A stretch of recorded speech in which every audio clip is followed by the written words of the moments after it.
Community connection ਦੇਖ ਰਹੇ ਸਾਰੇ ਦਰਸ਼ਕਾਂ ਨੂੰ ਨਿਰਲੇਪ ਕੈਲ ਵੱਲੋਂ ਪਿਆਰ ਭਰੀ ਸਤਿ ਸ੍ਰੀ ਅਕਾਲ ਤੇ ਤੁਹਾਡਾ ਪ੍ਰੋਗਰਾਮ ਦੇ ਵਿੱਚ ਬਹੁਤ-ਬਹੁਤ ਸਵਾਗਤ ਹੈ। ਜਿਸ ਤਰ੍ਹਾਂ ਤੁਹਾਨੂੰ ਪਤਾ ਕਿ ਅਸੀਂ ਪੰਜਾਬੀ ਕਮਿਊਨਿਟੀ ਹੈਲਥ ਸਰਵਿਸ ਦੇ ਸਹਿਯੋਗ ਨਾਲ ਤੁਹਾਡੇ ਲਈ ਬਹੁਤ ਸਾਰੇ ਪ੍ਰੋਗਰਾਮ ਲੈ ਕੇ ਆਉਂਦੇ ਹਾਂ ਔਰ ਉਹਦੇ ਵਿੱਚ ਵੱਖ-ਵੱਖ ਵਿਸ਼ੇ ਔਰ ਵੱਖ-ਵੱਖ ਸਾਡੇ ਨਾਲ ਸ਼ਖਸੀਅਤਾਂ ਸ਼ਾਮਲ ਹੁੰਦੀਆਂ ਨੇ।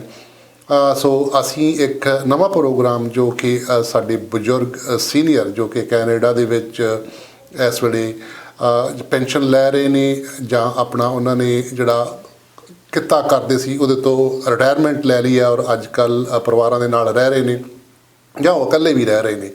ਸੋ ਉਹਨਾਂ ਲਈ ਅਸੀਂ ਇੱਕ ਪ੍ਰੋਗਰਾਮ ਲੈ ਕੇ ਆਏ ਹਾਂ ਔਰ ਉਸ ਪ੍ਰੋਗਰਾਮ ਦੇ ਵਿੱਚ ਅਸੀਂ ਕੋਸ਼ਿਸ਼ ਕਰਾਂਗੇ ਕਿ ਜਿਹੜੀਆਂ ਸਾਡੇ ਬਜ਼ੁਰਗਾਂ ਨੂੰ ਇੱਥੇ ਮੁਸ਼ਕਲਾਂ ਆਉਂਦੀਆਂ ਉਹਨਾਂ ਦਾ ਹੱਲ ਲੱਭਿਆ ਜਾਵੇ ਜਾਂ ਕਿਹੜੀਆਂ ਮੁਸ਼ਕਲਾਂ ਆਉਂਦੀਆਂ ਔਰ ਕਿਵੇਂ ਬਚਿਆ ਜਾ ਸਕਦਾ, ਕਿਵੇਂ ਅਸੀਂ ਰਿਸੋਰਸਿਸ ਲੱਭ ਸਕਦੇ ਹਾਂ, ਕਿਸ ਤਰ੍ਹਾਂ ਅਸੀਂ ਇਸ ਪ੍ਰੋਗਰਾਮ ਦੇ ਰਾਹੀਂ ਉਹਨਾਂ ਬਜ਼ੁਰਗਾਂ ਦੀ ਜੋ ਘਰ ਬੈਠੇ ਨੇ ਉਹਨਾਂ ਦੀ ਸਹਾਇਤਾ ਕਰ ਸਕਦੇ ਹਾਂ ਕਿ ਤਾਂ ਕਿ ਉਹਨਾਂ ਦਾ ਜੀਵਨ ਜਿਹੜਾ ਹੈਗਾ ਸੁਖਾਲਾ ਹੋਵੇ। ਕਿਉਂਕਿ ਸਾਰੀ ਉਮਰ ਉਹਨਾਂ ਨੇ ਮਿਹਨਤ ਕੀਤੀ ਹੈ, ਪਹਿਲਾਂ ਇੰਡੀਆ ਦੇ ਵਿੱਚ, ਹਿੰਦੁਸਤਾਨ ਦੇ ਵਿੱਚ, ਪੰਜਾਬ ਦੇ ਵਿੱਚ ਔਰ ਉਸ ਤੋਂ ਬਾਅਦ ਕੈਨੇਡਾ ਆ ਕੇ ਵੀ ਸਾਡੇ ਬਹੁਤ ਸਾਰੇ ਜਿਹੜੇ ਬਜ਼ੁਰਗ ਹੈਗੇ ਆ ਉਹਨਾਂ ਨੇ ਕੰਮ ਕੀਤਾ ਔਰ ਅੱਜ ਕੱਲ੍ਹ ਜੀ ਉਹ ਆਪਾਂ ਕਹਿ ਸਕਦੇ ਹਾਂ ਕਿ ਆਨੰਦ ਮਾਣ ਰਹੇ ਨੇ ਆਪਦੀ ਜ਼ਿੰਦਗੀ ਦਾ। ਪਰ ਨਾਲ ਦੀ ਨਾਲ ਬਹੁਤ ਸਾਰੀਆਂ ਸਮੱਸਿਆਵਾਂ ਜਿਹੜੀਆਂ ਹੈਗੀਆਂ ਜਿਵੇਂ ਵੈਦਰ ਨੂੰ ਲੈ ਕੇ ਆ ਜਾਂ ਰਿਸੋਰਸਿਸ ਨੂੰ ਲੈ ਕੇ ਆ ਜਾਂ ਜਿਹੜੀਆਂ ਇੱਥੇ ਸੇਵਾਵਾਂ ਹੈਗੀਆਂ ਸਰਵਿਸਿਜ਼ ਹੈਗੀਆਂ ਉਹਨਾਂ ਤੱਕ ਪਹੁੰਚ ਕਿਸ ਤਰ੍ਹਾਂ ਕਰਨੀ ਹੈ, ਬਹੁਤ ਸਾਰੀਆਂ ਮੁਸ਼ਕਲਾਂ ਆਉਂਦੀਆਂ ਨੇ। ਸੋ ਕੋਸ਼ਿਸ਼ ਕਰਾਂਗੇ ਕਿ ਉਹਨਾਂ ਸਾਰੀਆਂ ਗੱਲਾਂ ਬਾਤਾਂ ਬਾਰੇ ਜਾਣਕਾਰੀ ਦਿੱਤੀ ਜਾਵੇ। ਔਰ ਅੱਜ ਸਾਡੀ ਪ੍ਰੋਗਰਾਮ ਦੇ ਵਿੱਚ ਪਲੇਠੇ ਪ੍ਰੋਗਰਾਮ ਦੇ ਵਿੱਚ ਜੰਗੀਰ ਸਿੰਘ ਜੀ ਕਾਹਲੋਂ ਆਏ ਹੋਏ ਨੇ। ਆਪਾਂ ਉਹਨਾਂ ਨਾਲ ਗੱਲਬਾਤ ਕਰਦੇ ਹਾਂ। ਕਾਹਲੋਂ ਜੀ ਬਾਰੇ ਜੇ ਮੈਂ ਇੰਟਰੋਡਕਸ਼ਨ ਦੇਣੀ ਚਾਹਵਾਂ ਤਾਂ ਮੇਰੇ ਕੋਲ ਬਹੁਤ ਇੱਕ ਲੰਮੀ ਲਿਸਟ ਹੈਗੀ ਆ, ਪਰ ਮੈਂ ਕੁਛ ਕੁ ਉਹਨਾਂ ਦੀਆਂ ਉਪਲਬਧੀਆਂ ਜਿਹੜੀਆਂ ਉਹ ਜ਼ਰੂਰ ਤੁਹਾਡੇ ਨਾਲ ਸਾਂਝੀਆਂ ਕਰਾਂਗਾ। ਉਹਨਾਂ ਨੇ ਇੰਡੀਆ ਦੇ ਵਿੱਚ ਯੂਨੀਵਰਸਿਟੀ ਕਾਲਜਸ ਦੇ ਵਿੱਚ ਪ੍ਰੋਫੈਸਰ ਰਹੇ ਨੇ, ਲੈਕਚਰਰ ਰਹੇ ਨੇ ਔਰ ਸੋਸ਼ਲ ਵਰਕ ਵੀ ਕੀਤਾ ਯੂਨੀਅਨਸ ਨੂੰ ਲੈ ਕੇ ਉੱਥੇ ਅਧਿਆਪਕਾਂ ਦੀ ਨੂੰ। ਉਹ ਇੱਥੇ ਆ ਕੇ ਵੀ ਉਹਨਾਂ ਨੇ ਪੜ੍ਹਾਇਆ, ਸਕੂਲ ਦੇ ਵਿੱਚ ਟੀਚਰ ਰਹੇ ਨੇ। ਜਿਹੜੇ ਨਿਊਜ਼ਪੇਪਰ ਉਹਨਾਂ ਨੇ ਕਾਫੀ ਉਹਦੇ ਵਿੱਚ ਕੰਮ ਕੀਤਾ as a editor, news editor ਦੇ ਤੌਰ 'ਤੇ ਕੰਮ ਕੀਤਾ ਔਰ ਬਹੁਤ ਸਾਰੇ TV ਸਟੇਸ਼ਨ ਜਿਹੜੇ ਸਾਡੇ ਲੋਕਲ ਨੇ ਉੱਥੇ ਉਹ ਐਜ਼ ਏ ਸਪੈਸ਼ਲ ਗੈਸਟ ਉਹਨਾਂ ਨੂੰ ਬੁਲਾਇਆ ਜਾਂਦਾ। ਇਸ ਤਰ੍ਹਾਂ ਪੰਜਾਬ ਸਰਕਾਰ ਦੇ ਜਿਹੜੀ ਇੱਕ ਇੱਥੇ ਪੈਨਸ਼ਨਰ ਲੈਂਦੇ ਨੇ ਪੰਜਾਬ ਸਰਕਾਰ ਤੋਂ ਜਿਨ੍ਹਾਂ ਨੇ ਉੱਥੇ ਆਪਦੀ ਸੇਵਾ ਮੁਕਤੀ ਲਈ ਆ ਔਰ ਉਸ ਤੋਂ ਬਾਅਦ ਪੈਨਸ਼ਨ ਲਈ ਆ, ਬਾਅਦ 'ਚ ਕੈਨੇਡਾ ਜਾ ਕੇ ਸੈਟਲ ਹੋਏ ਆ, ਉਹਨਾਂ ਦੀ ਇੱਕ ਯੂਨੀਅਨ ਆ, ਉਹਦੇ ਵੀ ਇਹ ਫਾਊਂਡਰ ਜਨਰਲ ਸਕੱਤਰ ਨੇ। ਬਹੁਤ ਸਾਰੀਆਂ ਸਾਹਿਤਕ ਸੁਭਾਵਾਂ ਦੇ ਨਾਲ ਜਿਹੜੀਆਂ ਉਹਨਾਂ ਦਾ ਤਾਲਮੇਲ ਰਹਿੰਦਾ ਔਰ ਸ਼ਮੂਲੀਅਤ ਕਰਦੇ ਰਹਿੰਦੇ ਆ। ਔਰ 2019 ਦੇ ਵਿੱਚ ਉਹਨਾਂ ਨੇ ਇੱਕ ਵਰਲਡ ਪੰਜਾਬੀ ਔਰਗੇਨਾਈਜੇਸ਼ਨ ਜਿਹੜੀ world Punjabi world Punjabi conference ਕਰਵਾਈ ਸੀ, ਉਹਦੇ ਜਨਰਲ ਸਕੱਤਰ ਰਹੇ ਆ। ਔਰ ਜਿਹੜੀ ਦਿੱਲੀ ਮੂਵਮੈਂਟ ਚੱਲੀ ਸੀ ਕਿਸਾਨ ਯੂਨੀਅਨ ਦੀ, ਉਹਨਾਂ ਦੇ ਇੱਥੇ ਇੱਕ ਸੰਯੁਕਤ ਮੋਰਚਾ ਬਣਾ ਕੇ ਉੱਥੋਂ ਦੀਆਂ ਜਿਹੜੀਆਂ ਗੱਲਾਂ ਬਾਤਾਂ ਸੀਗੀਆਂ ਉਹ ਸਾਡੇ ਇੱਥੋਂ ਕੈਨੇਡੀਅਨ ਸਿਸਟਮ ਦੇ ਨਾਲ ਸ਼ੇਅਰ ਕੀਤੀਆਂ। ਸੋ ਆਪਾਂ ਕਰਦੇ ਹਾਂ ਸਵਾਗਤ ਪਹਿਲਾਂ ਉਹਨਾਂ ਦਾ, ਫਿਰ ਉਹਨਾਂ ਨਾਲ ਕਰਦੇ ਗੱਲਬਾਤ। ਜੰਗੀਰ ਸਿੰਘ ਜੀ ਤੁਹਾਡਾ ਪ੍ਰੋਗਰਾਮ ਦੇ ਵਿੱਚ ਬਹੁਤ-ਬਹੁਤ ਸਵਾਗਤ ਹੈ ਜੀ। ਬਹੁਤ ਮਿਹਰਬਾਨੀ ਗਿੱਲ ਸਾਹਿਬ। ਸੋ ਜਿਸ ਤਰ੍ਹਾਂ ਆਪਾਂ ਨੇ ਅੱਜ ਜ਼ਿਕਰ ਕੀਤਾ ਕਿ ਆਪਾਂ ਜਿਹੜੇ ਤੁਸੀਂ ਸੀਨੀਅਰ ਹੈਗੇ ਹੋ, ਸਾਨੂੰ ਬਹੁਤ ਕੁਝ ਸਿੱਖਣ ਨੂੰ ਮਿਲਦਾ ਤੁਹਾਡੇ ਕੋਲੋਂ ਔਰ ਬਹੁਤ ਸਾਰੀਆਂ ਗੱਲਾਂ ਬਾਤਾਂ ਆਪਾਂ ਨੇ ਕਰਨੀਆਂ ਇਸ ਪ੍ਰੋਗਰਾਮ ਦੇ ਜ਼ਰੀਏ।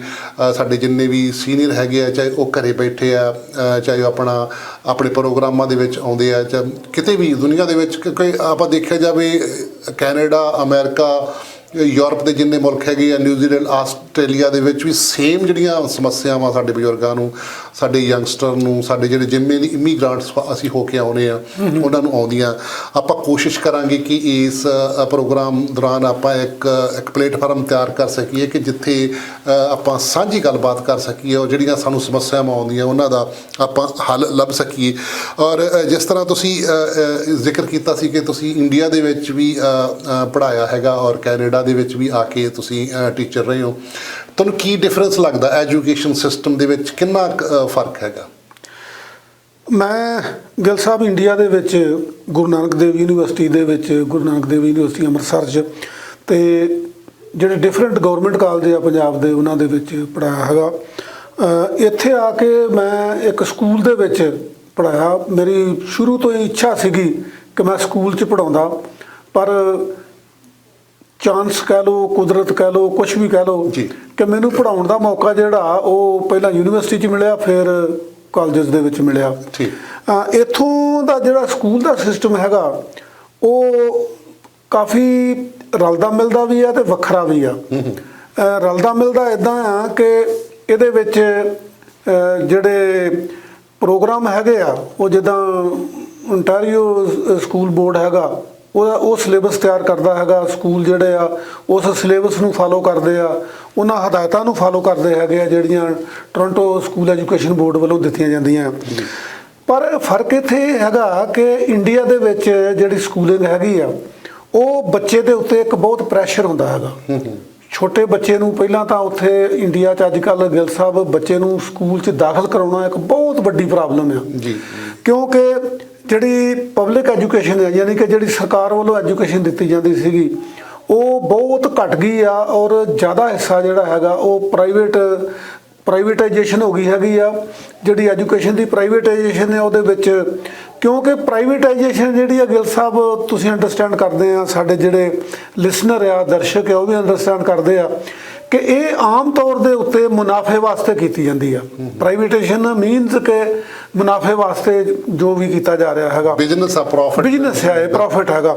ਤਾਂ ਇਹ ਉੱਥੇ ਹੁਣ ਦਾਖਲੇ ਲੈਣੇ ਬੜੇ ਮੁਸ਼ਕਿਲ ਹੋ ਗਏ। ਪਰੰਤੂ ਕੈਨੇਡਾ ਦਾ ਜਿਹੜਾ ਸਿਸਟਮ ਹੈਗਾ, ਅਜੇ ਵੀ ਇਹ ਮੈਂ 2015-16 ਦੇ ਵਿੱਚ ਇੱਥੇ ਪੜ੍ਹਾਇਆ ਸੀਗਾ, ਉਸ ਟਾਈਮ ਤੱਕ ਵੀ ਜਿਹੜੀ ਮੈਜੋਰਿਟੀ ਐਜੂਕੇਸ਼ਨ ਹੈਗੀ ਆ ਕੈਨੇਡਾ ਦੀ, ਖਾਸ ਕਰਕੇ ਮੈਂ ਜੇ ontario ਦੀ ਕਹਾਂ ਤਾਂ ਇਹ ਪਬਲਿਕ ਸੈਕਟਰ ਦੇ ਵਿੱਚ ਹੈਗੀ ਆ, ਜਿਹੜਾ ਕਿ ਬਹੁਤ ਪੋਜ਼ਿਟਿਵ ਪੱਖ ਹੈਗਾ। ਕਿਉਂਕਿ ਇੰਡੀਆ ਦੇ ਵਿੱਚ ਪ੍ਰਾਈਵੇਟਾਈਜੇਸ਼ਨ ਜਿਹੜੀ ਆ ਉਹਦਾ ਹਿੱਸਾ ਬਹੁਤ ਵੱਧ ਗਿਆ ਤੇ ਕੈਨੇਡਾ ਦੇ ਵਿੱਚ ਪਬਲਿਕ ਐਜੂਕੇਸ਼ਨ ਦਾ ਹਿੱਸਾ ਜਿਹੜਾ ਉਹ ਬਹੁਤ ਜ਼ਿਆਦਾ ਆ। ਔਰ ਫਰਕ ਜਿਹੜਾ ਹੈਗਾ, ਯਾਨੀ ਕਿਸੇ ਦੇਸ਼ ਨੂੰ ਚੰਗਾ ਜਾਂ ਮਾੜਾ ਜਾਂ ਨਿੰਦਣ ਜਾਂ ਸਲਾਉਣ ਵਾਲੀ ਗੱਲ ਨਹੀਂ ਹੈ। ਵੈਸੇ ਸਲਾਉਣ 'ਚ ਵੀ ਕੋਈ ਹਰਜ ਨਹੀਂ ਹੁੰਦਾ ਜੇ ਕੋਈ ਚੰਗੀ ਗੱਲ ਹੋਏ ਤਾਂ, ਕਿ ਜਿੱਥੇ ਇੰਡੀਆ ਦੇ ਵਿੱਚ ਕੰਪਲਸਰੀ ਐਜੂਕੇਸ਼ਨ ਕੀਤੀ ਗਈ ਸੀਗੀ, ਸਕੂਲ ਐਜੂਕੇਸ਼ਨ ਮੀਨਸ 12ਵੀਂ ਜਮਾਤ ਤੱਕ, ਉੱਥੇ ਉਹ ਬਰਾਏ ਨਾਮ ਰਹੀ ਹੈਗੀ ਆ ਜੀ। ਤੇ ਜਿੱਥੋਂ ਤੱਕ ਕੈਨੇਡਾ ਦਾ ਸਵਾਲ ਹੈਗਾ, ਇੱਥੇ ਪ੍ਰੈਕਟੀਕਲੀ 12ਵੀਂ ਜਮਾਤ ਤੱਕ ਜਿਹੜੀ ਸਿੱਖਿਆ ਆ ਉਹ ਬਿਲਕੁਲ ਫ੍ਰੀ ਆ। ਇਹਦੇ ਵਿੱਚ ਕੋਈ ਚਾਰਜ ਨਹੀਂ ਕੀਤਾ ਜਾਂਦਾ, ਮਤਲਬ ਜਿਹੜੇ ਸਟੂਡੈਂਟ ਹੈਗੇ ਆ ਉਹਨਾਂ ਕੋਲੋਂ ਕੋਈ ਫੀਸ ਨਹੀਂ ਲਈ ਜਾਂਦੀ। ਸੋ ਇਹ ਗੱਲਾਂ ਜਿਹੜੀਆਂ ਆ। ਔਰ ਦੂਜੀ ਗੱਲ ਇਹ ਕਿ ਜਿਹੜਾ ਬੱਚਾ ਆ, ਜਿਹੜਾ ਵਿਦਿਆਰਥੀ ਆ, ਵਿਦਿਆਰਥੀ ਨੂੰ ਬਹੁਤ ਰਿਸਪੈਕਟ ਦਿੱਤੀ ਜਾਂਦੀ ਆ। ਵਿਦਿਆਰਥੀ ਦੀਆਂ ਜਿਹੜੀਆਂ ਲੋੜਾਂ ਆ ਉਹਨਾਂ ਦਾ ਬਹੁਤ ਧਿਆਨ ਰੱਖਿਆ ਜਾਂਦਾ ਹੈ। ਜਿਵੇਂ ਕਿ ਇੰਡੀਆ 'ਚ ਤੁਹਾਨੂੰ ਵੀ ਪਤਾ, ਤੁਸੀਂ ਇੰਡੀਆ ਤੋਂ ਆਏ ਆ, ਉੱਥੇ ਦਬਕੇ ਮਾਰਨੇ, ਝਿੜਕਾਂ ਮਾਰਨੀਆਂ ਤਾਂ ਛੋਟੀ ਗੱਲ ਆ, ਉੱਥੇ ਕੁੱਟਮਾਰ ਵੀ ਕੀਤੀ ਜਾਂਦੀ ਹੁੰਦੀ ਸੀਗੀ। ਹੁਣ ਭਾਵੇਂ ਥੋੜੀ ਘਟੀ ਹੋਏਗੀ, ਪਰੰਤੂ ਇੱਥੇ ਇਦਾਂ ਦੀ ਕੋਈ ਗੱਲ ਨਹੀਂ ਹੈ। ਇੱਥੇ ਜਿਹੜਾ ਬੱਚਾ ਆ ਉਹਦੀ ਸਾਈਕੀ ਨੂੰ ਸਮਝਣ ਦੀ ਕੋਸ਼ਿਸ਼ ਕੀਤੀ ਜਾਂਦੀ ਆ ਕਿ ਇਹਦੀ ਲੋੜ ਕੀ ਹੈਗੀ ਹੈ। ਸਕੂਲ ਦੇ ਵਿੱਚ ਆਇਆ ਹੈਗਾ, ਇਹਦੀਆਂ ਜ਼ਿੰਮੇਵਾਰੀਆਂ ਨਿੱਘੀਆਂ ਏ ਕਿ ਇਹ ਡਿਸਿਪਲਿਨ ਨੂੰ ਮੰਨੇ, ਇਹਨੇ ਡਿਸਿਪਲਿਨ ਨੂੰ ਕਿਵੇਂ ਮੰਨਣਾ ਆ। ਇਹ ਸਕੂਲ ਦੀ ਜ਼ਿੰਮੇਵਾਰੀ ਆ, ਟੀਚਰ ਦੀ ਜ਼ਿੰਮੇਵਾਰੀ ਆ ਕਿ ਇਹਨੂੰ ਇਹ ਚੀਜ਼ਾਂ ਪਿਆਰ ਨਾਲ ਕਿਵੇਂ ਸਿਖਾਉਣੀਆਂ। ਸੋ ਮੈਂ ਇਹ ਫਰਕ ਦੇਖਿਆ ਹੈਗਾ। ਸੋ ਇੱਕ ਜਿਹੜੀ ਤੁਸੀਂ ਹੁਣੀ ਸਤਿਕਾਰ ਵਾਲੀ ਗੱਲ ਕੀਤੀ ਹੈ, ਉਹਦੇ ਵਿੱਚ ਆਪਾਂ ਦੇਖਦੇ ਹਾਂ ਕਿ ਜਿਹੜਾ ਟੀਚਰ ਦਾ ਸਤਿਕਾਰ ਇੰਨਾ ਨਹੀਂ ਮਿਲਦਾ ਜਿੰਨਾ ਇੰਡੀਆ ਦੇ ਵਿੱਚ ਹੁੰਦਾ, ਕਿਉਂਕਿ ਕਈ ਵਾਰ ਸਟੂਡੈਂਟ ਨਾਂ ਲੈ ਕੇ ਵੀ ਬੁਲਾਉਂਦੇ ਆ ਇੱਥੇ ਟੀਚਰ ਨੂੰ। ਔਰ ਨਾਲ ਦੀ ਨਾਲ ਚਲੋ ਇਹ ਤਾਂ ਆਪਾਂ ਕਹਿ ਸਕਦੇ ਹਾਂ ਕਿ ਇੱਕ ਵੱਡਾਪਨ ਵੀ ਹੈ, ਅਤੇ ਜੇ ਆਪਾਂ ਦੇਖਿਆ ਜਾਵੇ ਤਾਂ ਇਹਦੇ 'ਚ ਕੋਈ ਹਰਜ ਵੀ ਨਹੀਂ ਜੇ ਕੋਈ ਨਾਂ ਲੈ ਕੇ ਵੀ ਬੁਲਾਉਂਦਾ ਹੈਗਾ। ਸੋ ਇੱਕ ਜਿਹੜੀ ਐਜ਼ ਅ ਸੀਨੀਅਰ ਤੁਸੀਂ ਵਿਚਰ ਰਹੇ ਹੋ ਇਸ ਵੇਲੇ ਸੁਸਾਇਟੀ ਦੇ ਵਿੱਚ, ਔਰ ਤੁਸੀਂ ਬੜਾ ਤੁਹਾਡਾ ਲੰਮਾ ਤਜਰਬਾ ਹੈਗਾ ਇੰਡੀਆ ਦੇ ਵਿੱਚ ਵੀ ਔਰ ਕੈਨੇਡਾ ਦੇ ਵਿੱਚ ਵੀ। ਇੱਕ ਜਿਹੜੀ ਸਾਡੀ ਬੈਕ ਹੋਮ ਇੰਡੀਆ ਦੇ ਵਿੱਚੋਂ ਜਾਂ ਜਿੱਥੋਂ ਅਸੀਂ ਜਿਸ ਖਿੱਤੇ 'ਚੋਂ ਵੀ ਆਏ ਹਾਂ, ਸਾਡਾ ਜਿਹੜਾ ਅਕੈਡਮਿਕ ਨੂੰ ਲੈ ਕੇ ਅਸੀਂ ਬਹੁਤ ਪ੍ਰੈਸ਼ਰ ਦਿੰਦੇ ਹਾਂ ਬੱਚਿਆਂ ਦੇ ਉੱਪਰ ਕਿ ਸਾਨੂੰ ਲੱਗਦਾ ਕਿ ਅਕੈਡਮਿਕ ਹੀ ਸਾਰਾ ਕੁਛ ਹੈ। ਔਰ ਕਈ ਵਾਰੀ ਅਕੈਡਮਿਕ ਬੱਚਾ ਲੈ ਤਾਂ ਲੈਂਦਾ ਐਜੂਕੇਸ਼ਨ, ਪਰ ਉਹ ਵਧੀਆ ਇਨਸਾਨ ਨਹੀਂ ਬਣਦਾ। ਇਸੇ ਕਰਕੇ ਆਪਾਂ ਕਹਿ ਸਕਦੇ ਹਾਂ ਕਿ ਪੜ੍ਹੇ ਲਿਖੇ ਜਿਹੜੇ ਉਹ ਰਿਸ਼ਵਤ ਲੈਂਦੇ ਆ ਜੀ। ਸੋ ਇਹਦੇ 'ਚ ਜਿਹੜੀ ਇਹ ਸਾਡੀ ਵੈਲਿਊ ਆ ਅਕੈਡਮਿਕ ਵਾਲੀ, ਕਿਉਂਕਿ ਜਦੋਂ ਆਪਾਂ ਤੁਸੀਂ ਮੈਂ ਗੱਲ ਸੀਨੀਅਰਸ ਦੀ ਕਰਦਾ, ਸਾਨੂੰ ਇਹ ਲੱਗਦਾ ਕਿ ਸਾਡੇ ਜਿਹੜੇ ਇੱਥੇ ਬੱਚੇ ਆ ਜਾਂ ਪੋਤੇ ਪੋਤੀਆਂ ਉਹ ਵੀ ਹਾਇਰ ਐਜੂਕੇਸ਼ਨ ਲੈਣ, ਵੀ ਐਜੂਕੇਸ਼ਨ ਹੀ ਸਾਰਾ ਕੁਛ। ਇਹ ਕਿਤੇ ਨਾ ਕਿਤੇ ਵੈਲਿਊ ਆਪਣੇ ਦਿਮਾਗ ਦੇ ਵਿੱਚ ਫਸੀ ਹੋਈ ਆ। ਤੁਹਾਨੂੰ ਕੀ ਲੱਗਦਾ ਵੀ ਜਿਹੜੀ ਇਕੱਲੀ ਅਕੈਡਮਿਕ ਜ਼ਰੂਰੀ ਹੈ, ਜਾਂ ਅਕੈਡਮਿਕ ਦੇ ਨਾਲ ਨਾਲ ਜਿਹੜੀਆਂ ਦੂਜੀ ਐਜੂਕੇਸ਼ਨ ਹੈ, ਇੱਕ ਇਨਸਾਨ ਦਾ ਵਧੀਆ ਹੋਣਾ, ਵਾਇਸ ਹੋਣਾ, ਉਹ ਵੀ ਜ਼ਰੂਰੀ ਹੈ? ਉਹਦੇ ਵੱਲ ਅਸੀਂ ਬਹੁਤ ਘੱਟ ਧਿਆਨ ਦਿੰਦੇ ਹਾਂ। ਔਰ ਇਹ ਕਿਉਂ ਸਾਡੇ ਦਿਮਾਗ ਦੇ ਵਿੱਚ ਇਕੱਲੀ ਅਕੈਡਮਿਕ ਫਸੀ ਵੀ ਆ? ਅਸੀਂ ਟਿਊਸ਼ਨਾਂ ਇੱਥੇ ਰੱਖਣ ਲੱਗ ਗਏ ਜਿਹੜੀਆਂ ਕਿ ਇੰਡੀਆ ਦੇ ਵਿੱਚ ਬਿਲਕੁਲ ਉੱਥੇ ਸੀਗੀਆਂ, ਪਰ ਕੈਨੇਡਾ ਦੇ ਵਿੱਚ ਹੈ ਹੈ ਨਹੀਂ ਸੀ ਇਹ ਚੀਜ਼ ਚੱਲਣ, ਇਹ ਅਸੀਂ ਸਟਾਰਟ ਕੀਤਾ। ਉਹ ਸਕੂਲ ਵਾਲੇ ਕਹਿੰਦੇ ਆ ਕਿ ਜਿੰਨਾ ਅਸੀਂ ਪੜ੍ਹਾਉਂਦੇ ਹਾਂ ਜੀ ਉਨਾ ਹੀ ਪੜ੍ਹ ਲਓ, ਗੁੱਡ ਇਨਫ ਆ, ਤੁਹਾਨੂੰ ਇਦੋਂ ਐਕਸਟਰਾ ਕਰਨ ਦੀ ਲੋੜ ਨਹੀਂ। ਪਰ ਅਸੀਂ ਕਹਿੰਦੇ ਵੀ ਸਾਡਾ A+ ਆਉਣਾ ਚਾਹੀਦਾ ਬੱਚੇ ਦਾ। ਪ੍ਰੈਸ਼ਰ ਕੈਨੇਡਾ ਦੇ ਵਿੱਚ ਵੀ ਜਿਹੜਾ ਬੱਚਿਆਂ ਦਾ ਦਿੱਤਾ, ਇਹ ਵੈਲਿਊ ਕਿੰਨੀ ਕੁ ਤੁਸੀਂ ਜਾਇਜ਼ ਮੰਨਦੇ ਹੋ ਕਿ ਇਹ ਜ਼ਰੂਰੀ ਆ ਸਾਰਾ ਕੁਝ ਕਰਨਾ? ਗਿੱਲ ਸਾਹਿਬ, ਤੁਸੀਂ ਬੜੀ ਵਧੀਆ ਗੱਲ ਕੀਤੀ ਆ।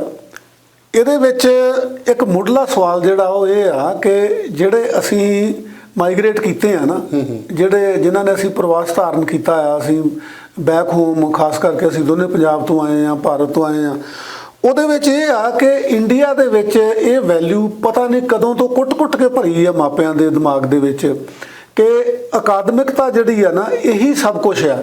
ਅਕਾਦਮਿਕਤਾ ਦੇ ਵਿੱਚੋਂ ਵੀ ਗਾਂ ਜਿਹੜੀਆਂ ਸਟਰੀਮਸ ਹੈਗੀਆਂ ਨਾ, ਉਹ ਦੋ ਹੀ ਜਿਹੜੀਆਂ ਹੈਗੀਆਂ ਇੰਡੀਆ ਦੇ ਵਿੱਚ ਅਜੇ ਵੀ ਭਾਰੂ ਨੇ, ਭਈ ਜਾਂ ਤਾਂ ਬੱਚਾ ਡਾਕਟਰ ਬਣੇ ਤੇ ਜਾਂ ਬੱਚਾ ਇੰਜੀਨੀਅਰ ਬਣੇ। ਤੁਸੀਂ ਗਿੱਲ ਸਾਹਿਬ ਮਹਿਸੂਸ ਕਰ ਸਕਦੇ ਹੋ, ਸਾਡੇ ਦਰਸ਼ਕ ਵੀ ਮਹਿਸੂਸ ਕਰ ਸਕਦੇ ਆ ਕਿ ਸੁਸਾਇਟੀ ਦੇ ਵਿੱਚ ਕੀ ਕੇਵਲ ਦੋ ਜਣੇ ਚਾਹੀਦੇ ਨੇ, ਇੱਕ ਡਾਕਟਰ ਚਾਹੀਦਾ ਤੇ ਇੱਕ ਇੰਜੀਨੀਅਰ ਚਾਹੀਦਾ, ਬਾਕੀ ਜਿਹੜੇ ਖੇਤਰ ਹੈਗੇ ਨੇ ਉਹਨਾਂ ਦੇ ਵਿੱਚ ਕਿਤੇ ਕੋਈ ਜ਼ਰੂਰਤ ਨਹੀਂ ਹੈਗੀ। ਮੈਂ ਮਹਿਸੂਸ ਕਰਦਾ ਕਿ ਇਹ ਸਾਡੇ ਜਿਹੜੇ ਲੋਕ ਇੱਥੇ ਆਏ ਆ ਨਾ, ਇਹ ਫਿਜ਼ੀਕਲੀ ਤਾਂ ਇੱਥੇ ਰਹਿਣ ਲੱਗ ਗਏ ਆ, ਪਰ ਮੈਂਟਲੀ ਅਜੇ ਵੀ ਉੱਥੇ ਰਹਿੰਦੇ ਹੈਗੇ ਆ ਕਿ ਮਾਨਸਿਕ ਤੌਰ ਦੇ ਉੱਤੇ ਮਾਨਸਿਕਤਾ ਉਹੀ ਆ ਜਿਹੜੀ ਬੈਕ ਹੋਮ ਸੀਗੀ, ਤੇ ਫਿਜ਼ੀਕਲੀ ਅਸੀਂ ਇੱਥੇ ਆ ਗਏ ਆ, ਮਾਨਸਿਕਤਾ ਸਾਡੀ ਨਹੀਂ ਬਦਲੀ। ਜਿਹੜੀ ਤੁਸੀਂ ਗੱਲ ਕਹੀ ਹੈ ਟਿਊਸ਼ਨ ਰੱਖਣ ਦੀ, ਇਹ ਉਸੇ ਮਾਨਸਿਕਤਾ ਚੋਂ ਨਿਕਲਦੀ ਹੈਗੀ ਆ। ਜਿੱਦਾਂ ਕਿ ਤੁਸੀਂ ਇਹ ਦਰੁਸਤ ਤੌਰ ਤੇ ਕਿਹਾ ਹੈਗਾ ਕਿ ਬਈ ਜਿਹੜੇ ਸਕੂਲ ਦੇ ਵਿੱਚ ਜੋ ਪੜ੍ਹਾਇਆ ਜਾਂਦਾ ਜਾਂ ਸਕੂਲ ਦੇ ਵਿੱਚ ਜੋ ਸਿਖਾਇਆ ਜਾਂਦਾ, ਉਹਨਾਂ ਨੇ ਸੋਚ ਸਮਝ ਕੇ ਕਈ ਸਾਲ ਲਾ ਕੇ ਅਕੈਡਮੀਸ਼ੀਅਨਸ ਨੇ, ਵਿਦਿਅਕ ਮਾਹਰਾਂ ਨੇ ਉਹ ਸਿਲੇਬਸ ਬਣਾਏ ਹੈਗੇ ਆ, ਔਰ ਉਹ ਸਮਝਦੇ ਆ ਕਿ ਬਈ ਪਹਿਲੀ ਜਮਾਤ ਦੇ ਵਿੱਚ ਕੀ ਜਿਹੜਾ ਪੜ੍ਹਾਇਆ ਜਾਣਾ ਚਾਹੀਦਾ, ਦੂਜੀ ਤੀਜੀ ਇੱਦਾਂ ਸਾਰਾ। ਤੇ ਅਸੀਂ ਇਹ ਸਮਝਦੇ ਹਾਂ ਵੀ ਨਿਆਣਾ ਸਕੂਲ ਜਾਵੇ ਤੇ ਉਹ ਫਿਰ ਨਾ 1 ਸਾਲ ਦੇ ਵਿੱਚ ਹੀ ਪੂਰਾ ਜੋ ਸਾਡੇ ਮਨ ਦੇ ਵਿੱਚ ਆ ਨਾ, ਜੋ ਅਸੀਂ ਨਹੀਂ ਕਰ ਸਕੇ ਲਾਈਫ 'ਚ, ਉਹ ਫਿਰ ਬੱਚਾ ਜੀ ਉਹਦੇ ਵਿੱਚ ਬਣ ਜਾਵੇ। ਇਹ ਮਾਨਸਿਕਤਾ ਬਿਲਕੁਲ ਗਲਤ ਹੈਗੀ ਆ, ਕਿਉਂਕਿ ਸਮਾਜ ਦੇ ਵਿੱਚ ਕੇਵਲ ਤੇ ਕੇਵਲ ਅਕਾਦਮਿਕਤਾ ਜਾਂ ਅਕਾਦਮਿਕਤਾ ਦੇ ਵਿੱਚੋਂ ਗਾਂਹ ਵੀ ਇੱਕ ਡਾਕਟਰ ਤੇ ਇੰਜੀਨੀਅਰ ਹੀ ਨਹੀਂ, ਸੁਸਾਇਟੀ ਨੂੰ ਕਿੰਨੇ ਲੋਕ ਚਾਹੀਦੇ ਆ? ਸੁਸਾਇਟੀ ਨੂੰ ਜਰਨਲਿਸਟ ਵੀ ਚਾਹੀਦੇ ਆ, ਸੁਸਾਇਟੀ ਨੂੰ ਟੀਚਰ ਵੀ ਚਾਹੀਦੇ ਆ, ਸੁਸਾਇਟੀ ਨੂੰ ਆਰਟਿਸਟ ਵੀ ਚਾਹੀਦੇ ਆ, ਸੁਸਾਇਟੀ ਨੂੰ ਫਿਲਾਸਫਰ ਵੀ ਚਾਹੀਦੇ ਆ। ਤੋ ਆਪਣੇ ਕੋਲ ਬਹੁਤ ਵੱਡੀਆਂ ਉਦਾਹਰਨਾਂ ਆ ਕਿ ਅਕਾਦਮਿਕਤਾ ਦੇ ਵਿੱਚ ਜਿਨ੍ਹਾਂ ਨੇ ਬਹੁਤੀਆਂ ਮੱਲਾਂ ਨਹੀਂ ਮਾਰੀਆਂ, ਉਹਨਾਂ ਨੇ ਜ਼ਿੰਦਗੀ 'ਚ ਬਹੁਤ ਮੱਲਾਂ ਮਾਰੀਆਂ ਹੈਗੀਆਂ ਨੇ। ਜੇ ਮੰਨ ਲਓ ਕੋਈ ਇੰਜੀਨੀਅਰ ਬਣ ਜਾਂਦਾ ਜਾਂ ਡਾਕਟਰ ਬਣ ਜਾਂਦਾ ਆ, ਉਹ ਸੁਸਾਇਟੀ ਦੀ ਸੇਵਾ ਕਰਦਾ, ਆਪਣੀ ਵੀ ਕਮਾਈ ਕਰਦਾ, ਨੋ ਡਾਊਟ, ਪਰ ਉਹਦੇ ਮੁਕਾਬਲੇ ਦੇ ਉੱਤੇ ਜੇ ਕੋਈ ਆਰਟਿਸਟ ਆ, ਔਰ ਤੁਸੀਂ ਦੇਖੋ ਬਈ ਜਿੱਥੇ ਆਰਟਿਸਟਾਂ ਦਾ ਮੈਂ ਕਿਸੇ ਦਾ ਨਾਂ ਲੈ ਕੇ ਤੇ ਮਤਲਬ ਨਹੀਂ ਕੰਪੇਅਰ ਕਰਦਾ, ਆਰਟਿਸਟ ਜਾਂਦੇ ਆ ਉੱਥੇ ਐਡਵਾਂਸ ਟਿਕਟਾਂ ਬੁੱਕ ਹੁੰਦੀਆਂ ਹੈਗੀਆਂ, ਔਰ ਲੋਕ ਜਿਹੜੇ ਹੈਗੇ ਆ ਉਹ ਧੱਕੇ ਮਾਰ ਕੇ ਉਹਨਾਂ ਨੂੰ ਸੁਣਨ ਲਈ ਔਰ ਵੇਖਣ ਲਈ ਜਾਂਦੇ ਹੈਗੇ ਆ। ਸੋ ਇਸ ਕਰਕੇ ਮੈਂ ਇਹ ਮਹਿਸੂਸ ਕਰਦਾ ਹਾਂ ਕਿ ਕੱਲੀ ਅਕਾਦਮਿਕਤਾ ਦੇ ਵਿੱਚੋਂ ਵੀ ਕੁਝ ਜਿਹੜੇ ਪ੍ਰੋਫੈਸ਼ਨਸ ਹੈਗੇ ਆ ਉਹਨਾਂ ਨੂੰ ਵੇਟੇਜ ਦੇਣੀ ਜਿਹੜੀ ਹੈਗੀ ਆ ਉਹ ਗਲਤ ਆ। ਸਾਡੀ ਜਿਹੜੀ ਬੈਕ ਹੋਮ ਦੀ ਮਾਨਸਿਕਤਾ ਆ ਉਹ ਕੰਮ ਕਰਦੀ ਆ, ਇਹ ਸਾਨੂੰ ਬਿਲਕੁਲ ਨਹੀਂ ਕਰਨਾ ਚਾਹੀਦਾ। ਇੱਥੇ ਦਾ ਜਿਹੜਾ ਸਿਸਟਮ ਹੈਗਾ ਇਹਦੇ 'ਚ ਬੱਚੇ ਨੂੰ ਆਜ਼ਾਦੀ ਦਿੱਤੀ ਗਈ ਆ, ਬੱਚੇ ਨੂੰ ਡਿਵੈਲਪ ਹੋਣ ਦੇ ਚਾਂਸਸ ਦਿੱਤੇ ਗਏ ਆ। ਸਕੂਲ ਦੇ ਵਿੱਚ ਉਹਦੇ ਖੇਡਣ ਦੇ ਨਾਲ ਉਹਨੂੰ ਖਿਡਾਉਣ ਦੇ ਨਾਲ ਹੀ ਕਈ ਚੀਜ਼ਾਂ ਜਿਹੜੀਆਂ ਉਹ ਸਿਖਾਈਆਂ ਜਾਂਦੀਆਂ। ਮਸਲਨ ਮੈਂ ਤੁਹਾਨੂੰ ਦੱਸਦਾ ਕਿ ਮੇਰਾ ਪੋਤਾ ਅਜੇ 6 ਸਾਲ ਦਾ, ਔਰ ਉਹਨੂੰ ਇਹ ਪਤਾ ਆ ਕਿ ਇਹ ਲੇਟਨ ਅਮਰੀਕਾ ਆ, ਇੱਕ ਨਾਰਥ ਅਮਰੀਕਾ ਆ, ਅਸੀਂ ਕੈਨੇਡਾ 'ਚ ਰਹਿੰਦੇ ਆ, ਕੈਨੇਡਾ ਨਾਰਥ ਅਮਰੀਕਾ ਦਾ ਪਾਰਟ ਆ। ਮੈਂ ਓਨੈਸਟਲੀ ਐਡਮਿਟ ਕਰਦਾ ਹਾਂ ਕਿ ਬੈਕ ਹੋਮ ਐਜੂਕੇਸ਼ਨ ਜਿਹੜੀ ਹੈ ਸਾਡੀ ਬਹੁਤ ਵਧੀਆ ਆ, ਨੋ ਡਾਊਟ, ਪਰ ਸਾਡੇ ਕਈ 10ਵੀਂ ਜਮਾਤ ਤੱਕ ਜਾਂਦਿਆਂ ਵੀ ਇਹ ਚੀਜ਼ਾਂ ਜਿਹੜੀਆਂ ਨਹੀਂ ਪਤਾ ਲੱਗਦੀਆਂ, ਭਾਵੇਂ ਕਿ ਉਹਨਾਂ ਨੇ ਸਿਲੇਬਸ ਪ੍ਰਸਕ੍ਰਾਈਬ ਨਹੀਂ ਕੀਤਾ, ਪਰ ਉਹਨਾਂ ਨੂੰ ਇਹ ਟ੍ਰੈਫਿਕ ਦੀ ਲਾਈਟ ਜਿਹੜੀ ਇਹਦਾ ਕੀ ਮਾਇਨਾ ਹੈਗਾ। ਅੱਛਾ, ਇਹ ਸਾਰੀਆਂ ਚੀਜ਼ਾਂ ਜਿਹੜੀਆਂ ਲਾਈਫ ਨੂੰ, ਐਜੂਕੇਸ਼ਨ ਕੀ ਆ? ਐਜੂਕੇਸ਼ਨ ਇੱਕ ਚੰਗੀ ਜ਼ਿੰਦਗੀ ਜਿਉਣ ਦਾ ਤਰੀਕਾ ਸਿਖਾਉਣ ਦੀ ਗੱਲ ਹੈਗੀ ਆ। ਐਜੂਕੇਸ਼ਨ ਵਧੀਆ ਮੈਥਮੈਟੀਸ਼ੀਅਨ ਹੋਣਾ ਜਾਂ ਵਧੀਆ ਸਾਇੰਟਿਸਟ ਹੋਣਾ ਨਹੀਂ ਹੈ। ਵਧੀਆ ਐਜੂਕੇਸ਼ਨ ਹੈਗੀ ਆ ਜ਼ਿੰਦਗੀ ਜੀਣ ਦਾ ਇੱਕ ਵਧੀਆ ਸਲੀਕਾ ਤੇ ਤਰੀਕਾ ਹੋਣਾ। ਜੀ ਬਿਲਕੁਲ, ਤੁਸੀਂ ਬੜੀ ਵਧੀਆ ਤਰੀਕੇ ਦੇ ਨਾਲ ਐਕਸਪਲੇਨ ਕੀਤਾ। ਔਰ ਜੇ ਆਪਾਂ ਕੈਨੇਡਾ ਦੇ ਵਿੱਚ ਦੇਖੀਏ ਨਾ, ਇੱਥੇ ਇੱਕ ਬੈਂਕ ਮੈਨੇਜਰ ਨਾਲੋਂ ਇੱਕ ਪਲੰਬਰ ਦੀ ਜੌਬ ਜਿਹੜੀ ਹੈਗੀ ਆ ਉਹ ਜ਼ਿਆਦਾ ਪੈਸੇ ਕਮਾਉਂਦਾ, ਔਰ ਉਹਦੀ ਲਾਈਫ ਸਖਾਲੀ ਆ ਉਹਦੇ ਕੋਲ ਆਪਦੇ ਆਵਰਸ ਦਾ ਕੰਮ ਕਰਨ ਵਾਸਤੇ। ਸੋ ਉਹ ਜਿਹੜੀ ਆਪਾਂ ਇੱਥੇ ਹੱਥੀਂ ਜਿਹੜੀ ਮਿਹਨਤ ਆ ਉਹਦੀ ਕਦਰ ਜ਼ਿਆਦਾ ਆ, ਉਹਦੀ ਰਿਸਪੈਕਟ ਵੀ ਜ਼ਿਆਦਾ ਹੈਗੀ ਆ। ਔਰ ਪਰ ਸਾਡੇ ਦਿਮਾਗਾਂ ਦੇ ਵਿੱਚ ਉਹੀ ਹੈ ਨਾ, ਜਿਵੇਂ ਤੁਸੀਂ ਕਿਹਾ ਵੀ ਇੱਕ ਡਾਕਟਰ ਤੇ ਇੰਜੀਨੀਅਰ, ਕਿਉਂਕਿ ਇਹ ਮਨੀ ਮੇਕਿੰਗ ਪ੍ਰੋਫੈਸ਼ਨਸ ਹੈਗੇ ਆ, ਤਾਂ ਕਰਕੇ ਅਸੀਂ ਇਹ ਚਾਹੁੰਦੇ ਹਾਂ ਕਿ ਹਰ ਬੱਚਾ ਜਿਹੜੀ ਉਹ ਇਸ ਫੀਲਡ ਦੇ ਵਿੱਚ ਜਾਵੇ। ਅਤੇ ਜੇ ਸਾਰੇ ਡਾਕਟਰ ਬਣ ਜਾਣ ਤਾਂ ਮਰੀਜ਼ ਕੌਣ ਹੋਊਗਾ, ਉਹ ਵੀ ਆਪਾਂ ਦੇਖਣਾ ਨਾ। ਮਰੀਜ਼ ਜੇ ਸਾਰੇ ਇੰਜੀਨੀਅਰ ਬਣ ਗਏ ਤਾਂ ਫਿਰ ਬਾਕੀ ਜਿਹੜੇ ਹੋਰ ਕੀ ਕਰਨਗੇ, ਸਮਾਜ ਦੇ ਬਾਕੀ ਕਾਰੋਬਾਰ ਕਿਵੇਂ? ਬਿਲਕੁਲ। ਉਹ ਇਹਦੇ ਨਾਲ ਜਿਹੜਾ ਤੁਸੀਂ ਇੱਕ ਹੋਰ ਜ਼ਿਕਰ ਕੀਤਾ ਕਿ ਜਿਵੇਂ ਤੁਸੀਂ ਕਿਹਾ ਕਿ ਤੁਹਾਡਾ ਪੁੱਤਰਾ 6 ਈਅਰ ਓਲਡ ਹੈਗਾ, ਔਰ ਇੱਥੇ ਜਦੋਂ ਆਪਾਂ ਪੇਰੈਂਟਿੰਗ ਦੀ ਗੱਲ ਕਰਦੇ ਹੈਗੇ ਹਾਂ, ਔਰ ਸਾਡੇ ਆਪਣੇ ਬਲਦੇਵ ਮੋਟਾ ਜੀ ਵੀ ਕਾਫੀ ਇਹਦੇ 'ਤੇ ਚਰਚਾ ਕਰਦੇ ਆ ਪੇਰੈਂਟਿੰਗ ਉੱਤੇ। ਔਰ ਮੈਂ ਹੁਣ ਜਿਵੇਂ ਆਪਣੇ ਸੀਨੀਅਰ ਜਿਵੇਂ ਆਪਣੇ ਕੋਲ ਆਉਣਗੇ ਉਹਨਾਂ ਨਾਲ ਗੱਲਬਾਤ ਕਰਾਂਗੇ ਕਿ ਜਿਹੜਾ ਇੰਟਰਫੀਅਰੈਂਸ ਆਪਾਂ ਕਹਿ ਸਕਦੇ ਹਾਂ ਕਿ ਜਿਹੜੀ ਪੇਰੈਂਟਿੰਗ ਦੇ ਵਿੱਚ ਪੇਰੈਂਟਿੰਗ ਦਾ ਰੋਲ ਮਾਂ ਪਿਓ ਦਾ ਜ਼ਿਆਦਾ ਹੁੰਦਾ ਜਾਂ ਦਾਦਾ ਦਾਦੀ ਦਾ ਜ਼ਿਆਦਾ ਹੁੰਦਾ ਜਾਂ ਨਾਨਾ ਨਾਨੀ ਦਾ ਜ਼ਿਆਦਾ ਹੁੰਦਾ। ਕਿਹੜੀਆਂ ਤੁਸੀਂ ਰਿਸਪੋਂਸੀਬਿਲਿਟੀ ਸਭ ਦੇ ਐਜ਼ ਏ ਗ੍ਰੈਂਡ ਪੇਰੈਂਟ ਬੱਚੇ ਨੂੰ ਜੇ ਆਪਾਂ ਦੇਣੀਆਂ ਉਹਨਾਂ ਦੀ ਪਰਵਰਿਸ਼ ਦੇ ਵਿੱਚ ਯੋਗਦਾਨ ਪਾਉਣਾ ਹੋਵੇ? ਜਿਹੜੀ ਪੇਰੈਂਟਿੰਗ ਆ ਗਿੱਲ ਸਾਹਿਬ, ਉਹ ਬੇਸਿਕਲੀ ਤਾਂ ਜਿਹੜੇ ਉਹਦੇ ਮਾਪੇ ਆ ਬੱਚੇ ਦੇ, ਉਹਨਾਂ ਦੀ ਜ਼ਿੰਮੇਵਾਰੀ ਹੈਗੀ ਆ। ਪੇਰੈਂਟਿੰਗ ਦਾ ਮਤਲਬ ਵੀ ਪੇਰੈਂਟਸ ਨਾਲ ਜੁੜਦਾ ਹੈਗਾ ਨਾ, ਉਹਦੇ ਨਾਲ ਗ੍ਰੈਂਡ ਪੇਰੈਂਟ ਵੀ ਜੁੜਦਾ। ਹਾਂਜੀ, ਉਹਦੇ ਨਾਲ ਗ੍ਰੈਂਡ ਪੇਰੈਂਟਸ ਵੀ ਜੁੜਦਾ। ਤੇ ਮੈਂ ਇਹ ਮਹਿਸੂਸ ਕਰਦਾ ਕਿ ਇਹਨੂੰ ਘਰ ਦੀ ਜਿਹੜੀ ਐਜੂਕੇਸ਼ਨ ਹੈਗੀ ਆ ਨਾ, ਜਿਹੜੀ ਪੇਰੈਂਟਿੰਗ ਹੈਗੀ ਆ, ਉਹਦੇ 'ਚ ਭਾਵੇਂ ਉਹਦੇ ਡਾਇਰੈਕਟ ਪੇਰੈਂਟਸ ਹੋਣ ਜਾਂ ਗ੍ਰੈਂਡ ਪੇਰੈਂਟਸ ਹੋਣ, ਉਹਦੇ 'ਚ ਲਾਜ਼ਮੀ ਇਹ ਆ ਕਿ ਉਹਨਾਂ ਵੱਲੋਂ ਉਹਨਾਂ ਨੂੰ ਜਿਹੜੀਆਂ ਵੈਲਿਊਜ਼ ਹੈਗੀਆਂ ਲਾਈਫ ਦੀਆਂ ਉਹ ਸਿਖਾਈਆਂ ਜਾਣ। ਔਰ ਕੋਈ ਪ੍ਰੈਸ਼ਰ ਜਿਹੜਾ ਹੈਗਾ ਨਾ, ਉਹ ਨਾ ਪੇਰੈਂਟਸ ਵੱਲੋਂ ਨਾ ਗ੍ਰੈਂਡ ਪੇਰੈਂਟਸ ਵੱਲੋਂ ਪਾਇਆ ਜਾਵੇ। ਔਰ ਇੱਥੇ ਮੈਂ ਮਹਿਸੂਸ ਕਰਦਾ ਕਿ ਜਿਹੜੇ ਸਾਊਥ ਏਸ਼ੀਅਨ ਕਮਿਊਨਿਟੀ ਆ ਨਾ, ਉਹਨਾਂ ਦੇ ਵਿੱਚ ਇੱਕ ਐਡਵਾਂਟੇਜ ਹੈਗਾ, ਖਾਸ ਕਰਕੇ ਜਿਹੜੇ ਸਾਡੇ ਪੰਜਾਬੀ ਮਾਪੇ ਆ ਨਾ, ਉਹਨਾਂ ਦੇ ਜਿਹੜੇ ਮਾਪੇ ਆ ਇੱਥੇ, ਤੁਹਾਨੂੰ ਪਤਾ ਵੀ ਲਾਈਫ ਬੜੀ ਬਿਜ਼ੀ ਆ। ਉਹ ਕਈਆਂ ਨੂੰ 2 ਜੌਬ ਵੀ ਕਰਨੀਆਂ ਪੈਂਦੀਆਂ, ਬਹੁਤ ਟਾਈਮ ਜਿਹੜਾ ਉਹਨਾਂ ਨੂੰ ਆਪਣੀ ਜੌਬ 'ਤੇ ਰਹਿਣਾ ਪੈਂਦਾ। ਉਹਨਾਂ ਦੀ ਇਹ ਮਜਬੂਰੀ ਆ ਵੀ ਉਹ ਬੱਚਿਆਂ ਆਪਣਿਆਂ ਨੂੰ ਜਿੰਨਾ ਟਾਈਮ ਦੇਣਾ ਚਾਹੀਦਾ, ਆਈਡੀਅਲ ਟਾਈਮ ਜਿਹੜਾ ਉਹ ਦੇ ਨਹੀਂ ਸਕਦੇ।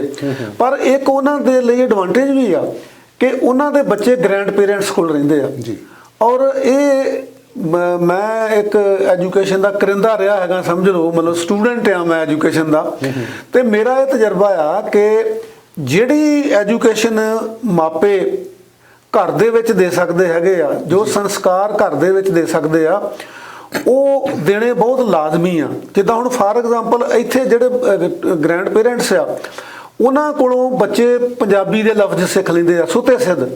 ਉਹ ਉਹਨਾਂ ਨੂੰ ਭਾਵੇਂ ਕਿ ਸਾਡੇ ਬੱਚਿਆਂ ਦੇ ਨਾਨੇ ਨਾਨੀ ਦਾਦੇ ਦਾਦੀ ਬਹੁਤੇ ਪੜ੍ਹੇ ਲਿਖੇ ਨਾ ਹੋਣ, ਬਲਕਿ ਮੈਂ ਕਹਿੰਦਾ ਜੇ ਅਨਪੜ੍ਹ ਵੀ ਹੋਣ, ਤਾਂ ਉਹ ਪੰਜਾਬੀ ਜਦੋਂ ਬੋਲਦੇ ਆ ਤਾਂ ਬੱਚੇ ਉਹਨਾਂ ਨੂੰ ਫਾਲੋ ਕਰ ਲੈਂਦੇ ਆ।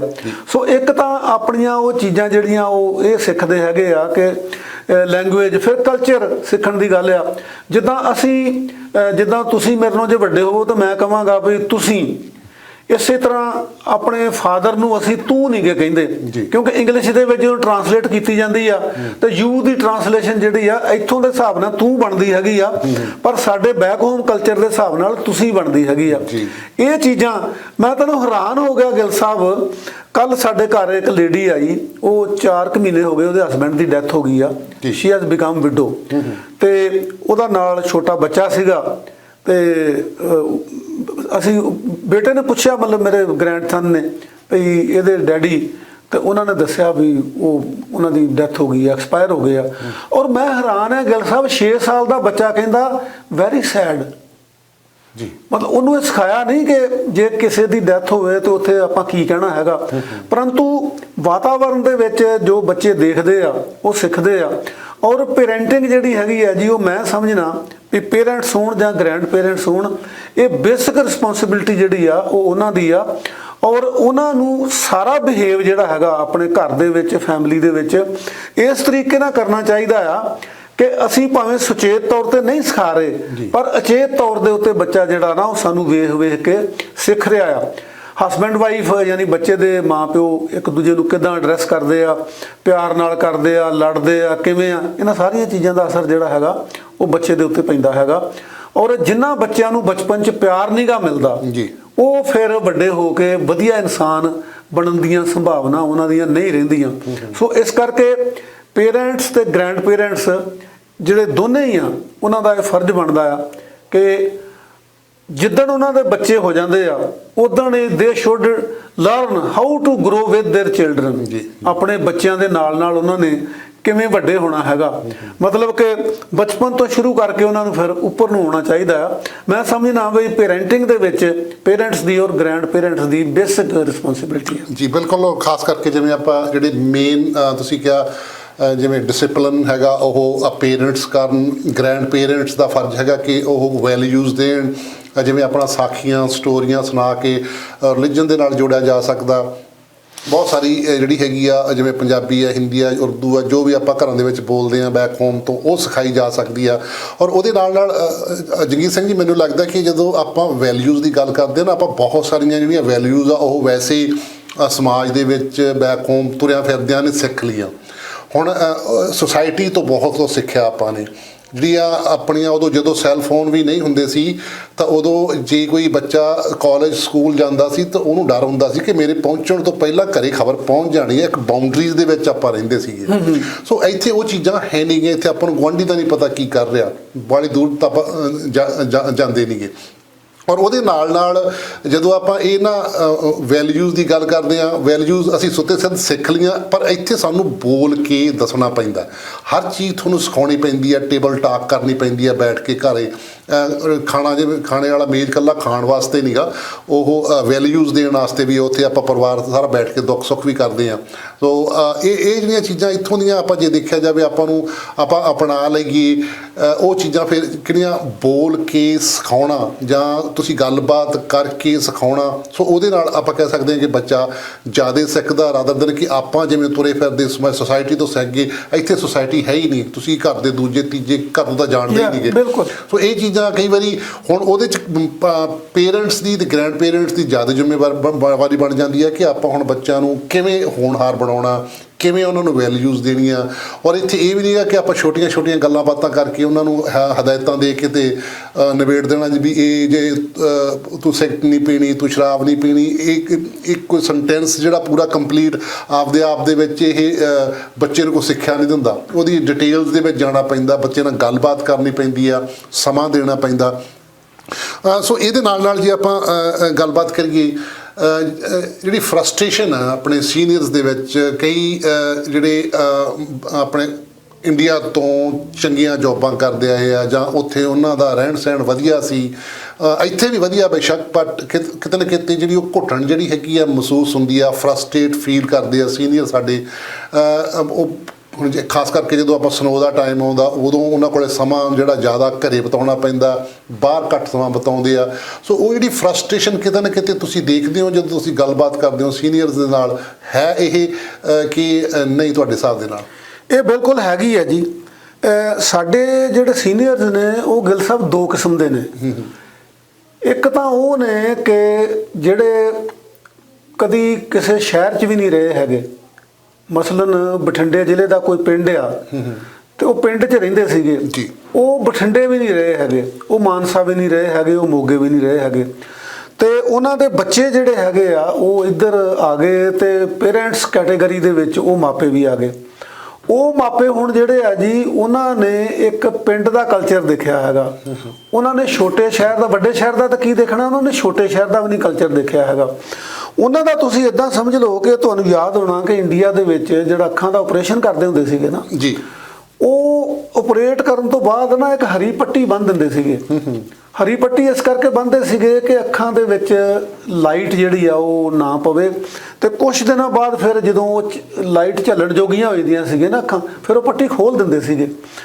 ਹੋਇਆ ਇਹ ਆ ਵੀ ਇਹ ਹੁਣ ਜਿਹੜਾ ਮਾਨਸਾ ਜ਼ਿਲ੍ਹੇ ਦੇ ਅੱਕਾਂ ਵਾਲੀ ਪਿੰਡ ਤੋਂ ਟੋਰਾਂਟੋ ਦੇ ਵਿੱਚ ਬਜ਼ੁਰਗ ਆ ਗਿਆ, ਉਹਦਾ ਤਾਂ ਆਪਰੇਸ਼ਨ ਹੋ ਗਿਆ ਮਤਲਬ, ਤੇ ਤੁਸੀਂ ਬਿਨਾਂ ਉਹਦੀ ਅੱਖ ਨੂੰ ਗਜਾਉਣ ਦੇ, ਹਰੀ ਪੱਟੀ ਬੰਨਣ ਦੇ, ਤੁਸੀਂ ਸਾਹਮਣੇ 1000 ਵਾਟ ਦੇ ਬਲਬ ਦੇ ਉਹਨੂੰ ਖੜਾ ਕਰ ਦਿੱਤਾ ਹੈਗਾ, ਉਹਨੇ ਬੌਂਦਲ ਜਾਣਾ ਜੀ।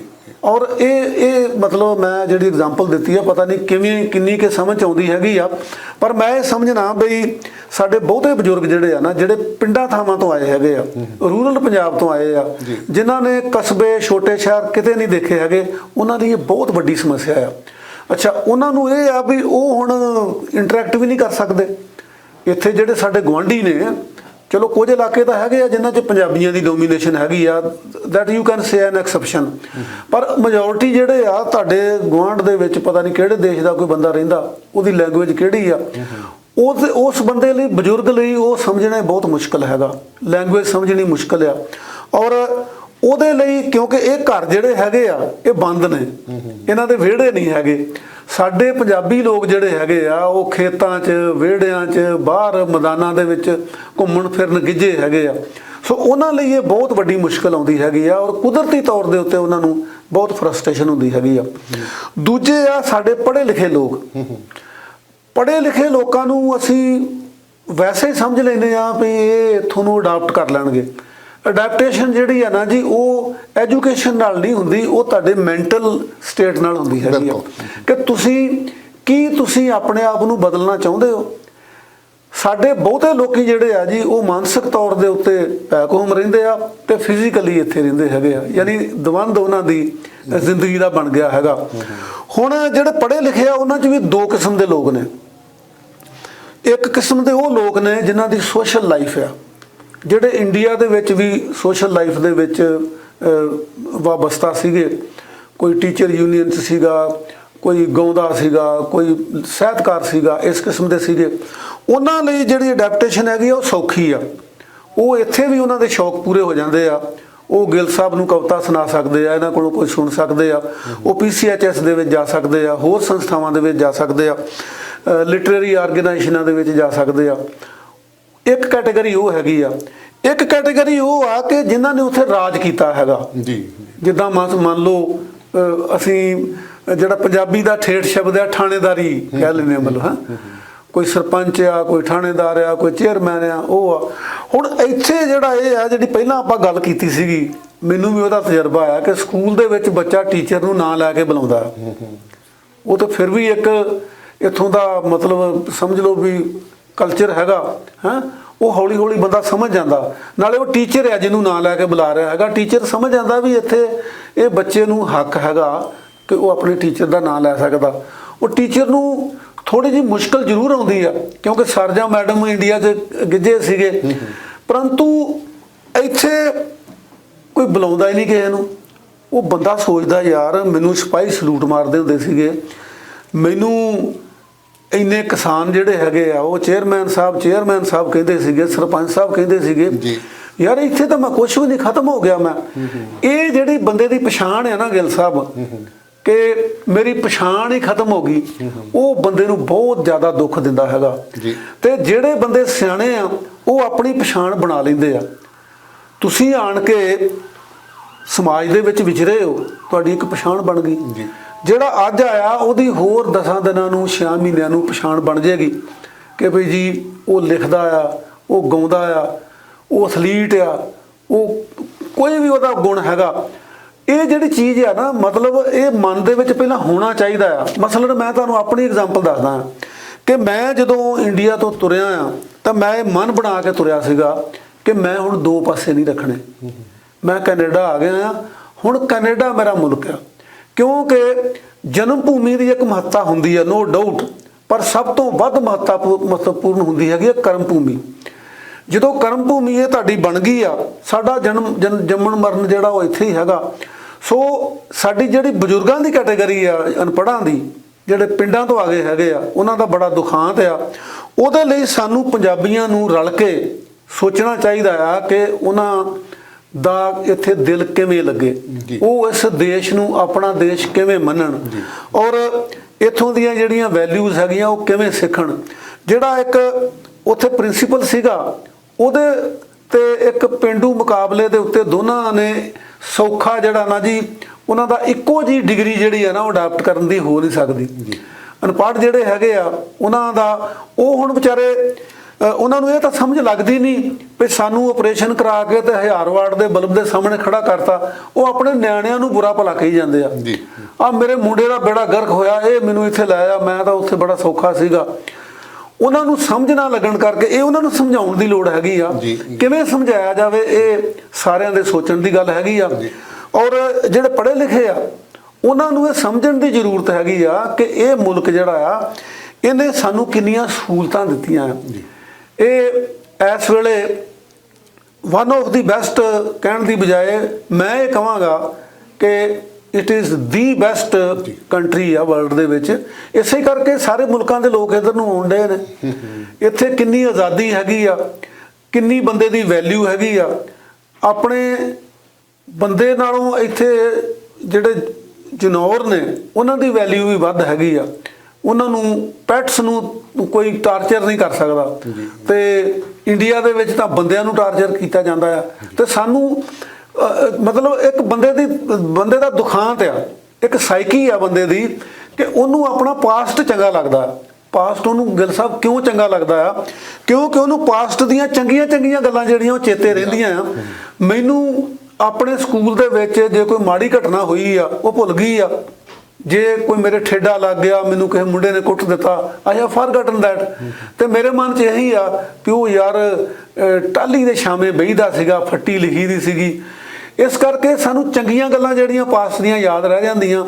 ਇਸ ਕਰਕੇ ਸਾਨੂੰ ਇਹ ਦੇਖਣਾ ਚਾਹੀਦਾ ਆ ਕਿ ਪ੍ਰੈਜ਼ੈਂਟ ਦੇ ਵਿੱਚ, ਵੈਸੇ ਤਾਂ ਬੰਦੇ ਦਾ ਕੰਮ ਹੀ ਇਹ ਆ ਵੀ ਪ੍ਰੈਜ਼ੈਂਟ ਦੇ ਵਿੱਚ ਰਵੇ, ਤੇ ਪ੍ਰੈਜ਼ੈਂਟ ਦੇ ਵਿੱਚ ਇਹ ਆ ਕਿ ਤੁਸੀਂ ਜਿੱਥੇ ਰਹਿ ਰਹੇ ਆ ਉੱਥੋਂ ਦੇ ਕਲਚਰ ਨੂੰ ਸਮਝੋ, ਉਸ ਕੰਟਰੀ ਨੂੰ ਸਮਝੋ। ਆਹ ਕੰਟਰੀ ਦੇਖੋ ਗਿੱਲ ਸਾਹਿਬ, ਸਾਡੇ ਗਜ਼ਟਡ ਅਫਸਰ ਜਿਹੜੇ ਆ ਨਾ, ਉਹਨਾਂ ਦੀ ਪੈਨਸ਼ਨ ਉਨੀ ਨਹੀਂ ਹੈ ਜਿੰਨੀ ਇੱਥੇ ਸਾਡੇ ਬਜ਼ੁਰਗ ਕੁਆਲੀਫਾਈ ਕਰਕੇ ਲੈ ਰਹੇ ਹੈਗੇ ਆ।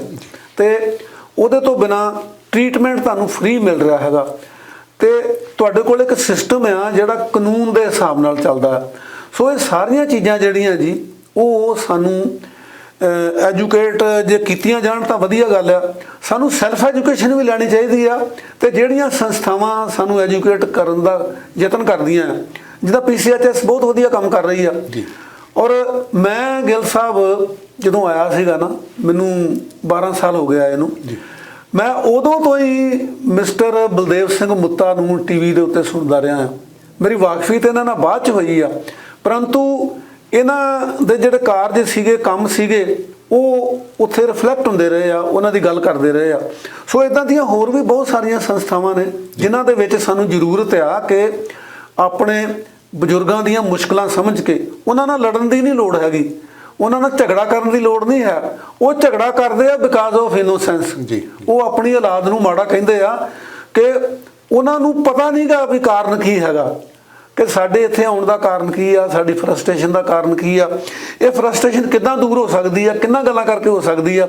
ਇਹ ਆਈ ਥਿੰਕ ਕਿ ਵੀ ਇਹ ਸਾਡੇ ਜਿਹੜੇ ਜਿਨ੍ਹਾਂ ਨੇ ਅਡਾਪਟ ਕਰ ਲਿਆ ਇਹ ਸਿਸਟਮ, ਉਹ ਵੀ ਆਪਣੇ ਤੌਰ ਤੇ ਯਤਨ ਕਰਨ, ਸੰਸਥਾਵਾਂ ਯਤਨ ਕਰਨ, ਭਾਈਚਾਰਾ ਯਤਨ ਕਰੇ।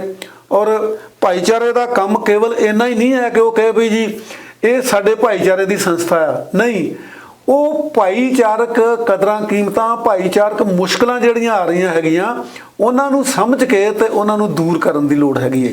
ਬਿਲਕੁਲ, ਇੱਕ ਤੁਸੀਂ ਬਹੁਤ ਵਧੀਆ ਗੱਲ ਕੀਤੀ ਕਿ ਸਟੇਟ ਆਫ ਮਾਈਂਡ ਆ ਤੁਹਾਡਾ, ਇਹ ਇੱਕ ਐਡਜਸਟ ਹੋਣਾ ਕਿਤੇ ਜਾ ਕੇ, ਔਰ ਈਜ਼ੀ ਨਹੀਂ ਗਾ, ਇੰਨਾ ਮੁਸ਼ਕਿਲ ਆ, ਕਿਉਂਕਿ ਇੱਕ ਉਮਰ ਬਤਾਈ ਹੁੰਦੀ ਹੈ। ਇੱਕ ਚਾਹੇ ਉਹ ਆਪਾਂ ਕਹਿ ਲਈਏ ਪਿੰਡਾਂ ਥਾਵਾਂ ਦੇ ਵਿੱਚ ਆ, ਚਾਹੇ ਉਹ ਕੋਈ ਬੰਦਾ ਜੌਬ ਕਰ ਰਿਹਾ, ਉਹਦਾ ਉੱਥੇ ਕੋਈ ਰੁਤਬਾ ਸੀਗਾ, ਉਹਦਾ ਕਿਤੇ ਨਾ ਕਿਤੇ ਆਪਾਂ ਕਹਿ ਸਕਦੇ ਹਾਂ, ਜਿਵੇਂ ਤੁਸੀਂ ਕਿਹਾ ਵੀ ਥਾਣੇਦਾਰੀ ਵਾਲਾ ਰੋਹਬ ਸੀਗਾ ਕਿਤੇ ਨਾ ਕਿਤੇ, ਉਹ ਹੁਣ ਇੱਥੇ ਆ ਕੇ ਉਹਨਾਂ ਨੂੰ ਇੱਦਾਂ ਲੱਗਦਾ ਕਿ ਉਹ ਖੁੱਸ ਗਿਆ ਸਾਡੇ ਕੋਲ ਸਾਰਾ ਕੁਝ। ਔਰ ਇੱਕ ਚੀਜ਼ ਮੈਂ ਹੋਰ ਦੇਖੀ ਹੈ ਕਿ ਜਿੰਨੇ ਵੀ ਆਪਾਂ ਮਸ਼ਹੂਰ ਬੰਦੇ ਹੋਏ ਆ, ਜਾਂ ਆਪਾਂ ਬਹੁਤ ਮਸ਼ਹੂਰ ਬੰਦੇ ਆ ਜਿਹੜੇ ਚਾਹੇ ਉਹ ਪਲੇਅਰ ਸੀਗੇ, ਚਾਹੇ ਉਹ ਐਕਟਰ ਸੀਗੇ, ਚਾਹੇ ਉਹ ਰਾਈਟਰ ਸੀਗੇ, ਜਦੋਂ ਉਹ ਆਪਦੀ ਉਸ ਪੱਧਰ 'ਤੇ ਨਹੀਂ ਕਰ ਸਕਦੇ ਆਪਦਾ ਜੋ ਵੀ ਉਹ ਕਰ ਰਹੇ ਸੀ, ਆਪਦਾ ਯੋਗਦਾਨ ਦੇ ਰਹੇ ਸੀ। ਜੇ ਇੱਕ ਪਲੇਅਰ ਆ, ਉਹ ਕਿਸੇ ਟਾਈਮ ਗਰਾਊਂਡ ਦੇ ਵਿੱਚ ਤਾੜੀਆਂ ਵੱਜਦੀਆਂ ਸੀ, ਇਕੱਠ ਹੁੰਦਾ ਸੀ, ਲੋਕ ਵੇਖਦੇ ਸੀ। ਹੁਣ ਉਹ ਚੀਜ਼ ਦਾ ਕਿਤੇ ਨਾ ਕਿਤੇ ਖਲਾ ਆਉਂਦਾ ਜ਼ਿੰਦਗੀ ਦੇ ਵਿੱਚ, ਉਹ ਬੰਦੇ ਜੀ ਕੁਛ ਨਾ ਕੁਛ ਨਾ ਕਰਦੇ ਰਹਿਣ ਤੋਂ ਡਿਪਰੈਸ਼ਨ 'ਚ ਚਲੇ ਜਾਂਦੇ ਆ। ਸੋ ਇਸੇ ਤਰੀਕੇ ਦੇ ਨਾਲ ਮੈਂ ਕਹਿੰਦਾ ਵੀ ਇੱਥੇ ਕੁਛ ਨਾ ਕੁਛ ਆ ਕੇ ਤੁਹਾਨੂੰ ਜ਼ਰੂਰ ਕਰਨਾ ਚਾਹੀਦਾ। ਕੋਈ ਹੌਬੀਜ਼ ਜਿਹੜੀਆਂ ਤੁਹਾਨੂੰ ਉਹ ਰੱਖਣੀਆਂ ਚਾਹੀਦੀਆਂ, ਜਿਵੇਂ ਅਤੇ ਬਹੁਤ ਸਾਰੇ ਪ੍ਰੋਗਰਾਮਸ ਹੈਗੇ ਆ, ਉਹਨਾਂ ਨੂੰ ਜੁਆਇਨ ਕਰਨਾ ਚਾਹੀਦਾ। ਜਿਵੇਂ ਤੁਸੀਂ ਮੈਂ ਜ਼ਿਕਰ ਕੀਤਾ ਸੀਗਾ ਸ਼ੁਰੂ ਆਪਣੇ ਸਟਾਰਟਿੰਗ ਦੇ ਵਿੱਚ ਕਿ ਬਹੁਤ ਸਾਰੀਆਂ ਸਾਹਿਤਕ ਸਭਾਵਾਂ ਦੇ ਨਾਲ ਤੁਸੀਂ ਵਾਬਸਤਾ ਹੋ, ਤੁਸੀਂ ਲਿਖਦੇ ਵੀ ਹੋ। ਆਉਣ ਵਾਲੇ ਪ੍ਰੋਗਰਾਮਾਂ ਦੇ ਵਿੱਚ ਤੁਹਾਡੇ ਕੋਲੋਂ ਤੁਹਾਡੀ ਜਿਹੜੀ ਵਾਰਤਕ ਆ ਉਹ ਵੀ ਆਪਾਂ ਸੁਣਾਂਗੇ, ਕਵਿਤਾ ਵੀ ਸੁਣਾਂਗੇ। ਔਰ ਜਿਹੜੀਆਂ ਇੱਥੋਂ ਦੀਆਂ ਸੰਸਥਾਵਾਂ ਦੇ ਵਿੱਚ ਤੁਸੀਂ ਵਿਚਰਦੇ ਹੋ, ਕਿਸ ਤਰ੍ਹਾਂ ਤੁਹਾਨੂੰ ਲੱਗਦਾ ਕਿ ਉੱਥੇ ਜਿਹੜੇ ਜ਼ਿਆਦਾਤਰ ਰਿਟਾਇਰ ਪਰਸਨ ਨੇ, ਬਜ਼ੁਰਗ ਨੇ, ਜਾਂ ਯੰਗਸਟਰ ਵੀ ਇਸ ਪਾਸੇ ਵੱਲ ਨੂੰ ਆਉਂਦੇ ਹੈਗੇ ਆ, ਆਪਦੀਆਂ ਕਵਿਤਾਵਾਂ ਪੜ੍ਹਦੇ ਆ, ਰਚਨਾਵਾਂ ਦਿੰਦੇ ਆ?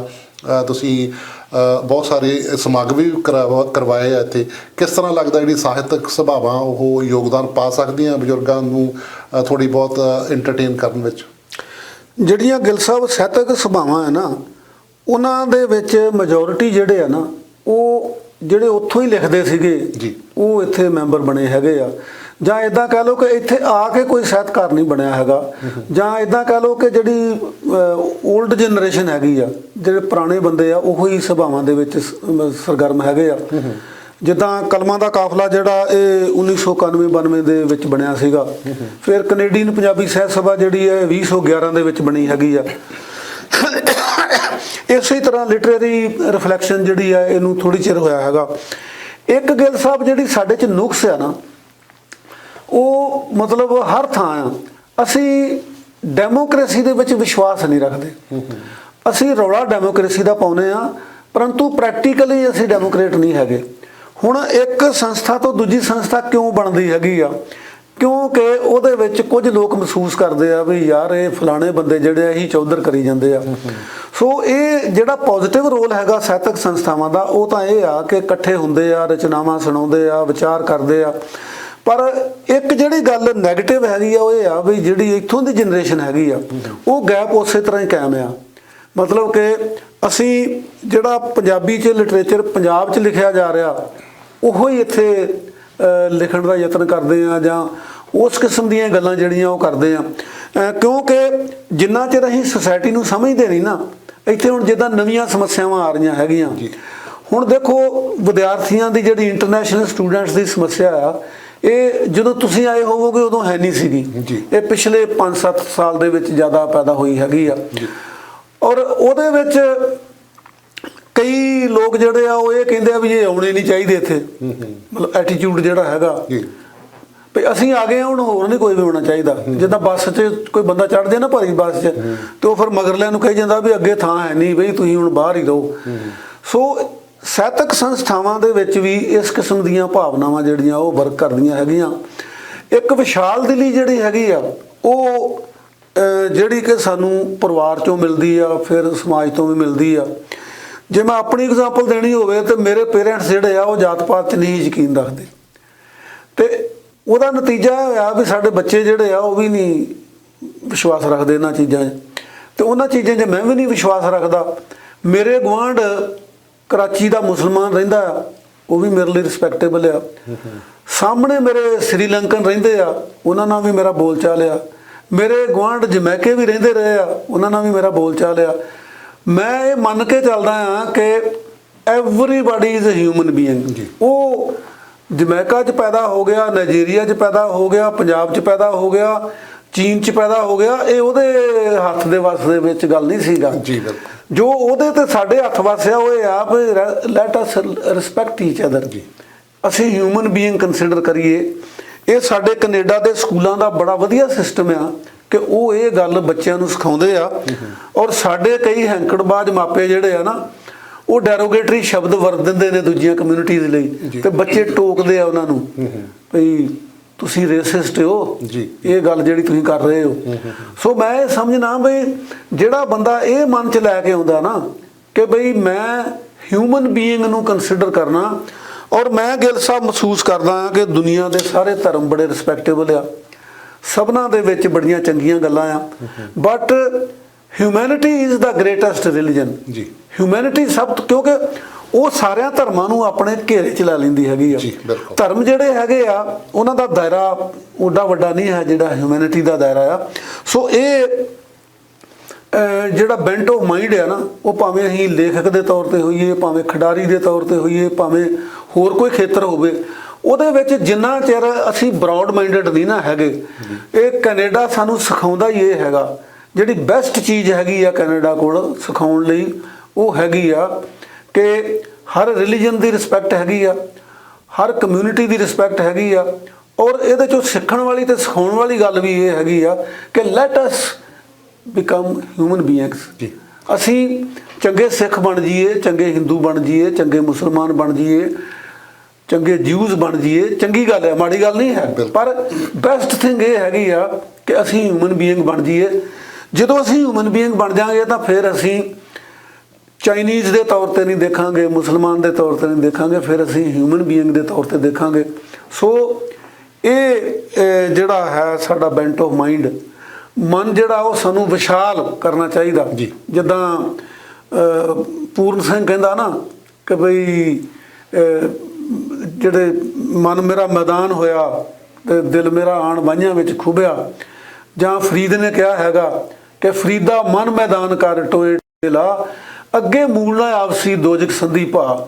ਸੋ ਟੋਏ ਟਿੱਬੇ ਢਾਉਣ ਦਾ ਮਤਲਬ ਇਹ ਨਹੀਂ ਵੀ ਤੁਸੀਂ ਜ਼ਮੀਨ ਜਿਹੜੀ ਉਹ ਬਰਾਬਰ ਕਰਨੀ ਆ, ਆਪਣੇ ਦਿਲ ਦੇ ਵਿੱਚੋਂ ਇਹ ਚੀਜ਼ਾਂ ਜਿਹੜੀਆਂ ਉਹ ਕੱਢਣੀਆਂ। ਜੀ ਬਹੁਤ ਵਧੀਆ ਵਿਚਾਰ ਸੀ ਜਗੀਰ ਸਿੰਘ ਜੀ।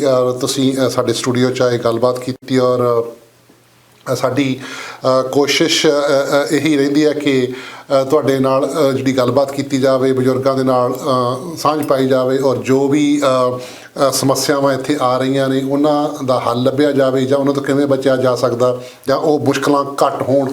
ਸੋ ਇਹ ਸਾਡੀ ਕੋਸ਼ਿਸ਼ ਰਹੇਗੀ ਆਉਣ ਵਾਲੇ ਦਿਨਾਂ ਦੇ ਵਿੱਚ। ਜਿਸ ਤਰ੍ਹਾਂ ਅੱਜ ਵੀ ਇਸ ਪ੍ਰੋਗਰਾਮ ਦੇ ਵਿੱਚ ਜਗੀਰ ਸਿੰਘ ਜੀ ਨਾਲ ਗੱਲਬਾਤ ਕਰਕੇ ਬਹੁਤ ਕੁਝ ਸਿੱਖਣ ਨੂੰ ਮਿਲਿਆ, ਔਰ ਉਮੀਦ ਹੈ ਤੁਹਾਨੂੰ ਜਿਹੜੀ ਅੱਜ ਸਾਡੀ ਗੱਲਬਾਤ ਪਸੰਦ ਆਈ ਹੋਵੇਗੀ। ਸੋ ਜਗੀਰ ਸਿੰਘ ਜੀ, ਆਪਾਂ ਇਜਾਜ਼ਤ ਲੈਂਦੇ ਹਾਂ ਪ੍ਰੋਗਰਾਮ ਦੇ ਵਿੱਚ। ਤੁਸੀਂ ਆਏ, ਸਮਾਂ ਕੱਢਿਆ, ਔਰ ਆਪਾਂ ਇਸ ਕੜੀ ਨੂੰ ਬਿਲਕੁਲ ਜਾਰੀ ਰੱਖਾਂਗੇ। ਆਪਣੇ ਕੋਲ ਬਹੁਤ ਸਾਰੇ ਹੋਰ ਸੀਨੀਅਰਸ ਹੈਗੇ ਆ ਜਿਨ੍ਹਾਂ ਨੂੰ ਆਪਾਂ ਲਿਆ ਕੇ ਇੱਥੇ ਗੱਲਬਾਤ ਕਰਾਂਗੇ, ਉਹਨਾਂ ਦੇ ਵਿਚਾਰ ਜਿਹੜੇ ਹੈਗੇ ਆ ਆਪਣੇ ਦੂਜੇ ਦਰਸ਼ਕਾਂ ਤੱਕ ਪਹੁੰਚਾਵਾਂਗੇ। ਤੁਹਾਡਾ ਸਟੂਡੀਓ 'ਚ ਆਉਣ ਲਈ ਬਹੁਤ ਬਹੁਤ ਧੰਨਵਾਦ। ਅਗਲੇ ਐਪੀਸੋਡ ਦੇ ਵਿੱਚ ਆਪਾਂ ਫਿਰ ਮਿਲਦੇ ਹਾਂ। ਬਹੁਤ ਬਹੁਤ ਧੰਨਵਾਦ। ਤੁਹਾਡੀ ਬਹੁਤ ਮਿਹਰਬਾਨੀ ਜੀ।